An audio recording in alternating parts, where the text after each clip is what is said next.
আজকে কেশপুরে দেব যখন প্রচারে যায় গ্রামবাসীর কাছে বাধাপ্রাপ্ত হয়েছে যে আবাস যোজনার বাড়ি পাচ্ছে না, গ্রামবাসীরা খুব প্রকাশ করেছে কেশপুরে, কি বলবেন?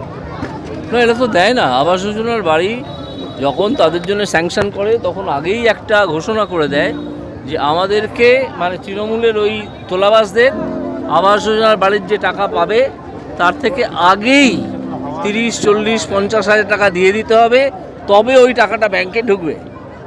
এটা দেব তো কলকাতায় সিনেমা টিনেমা করেন, তিনি এই খবর হয়তো জানেন না, তাই গ্রামবাসীরা এই ক্ষোভ জানিয়েছেন এবং এটা সঙ্গত।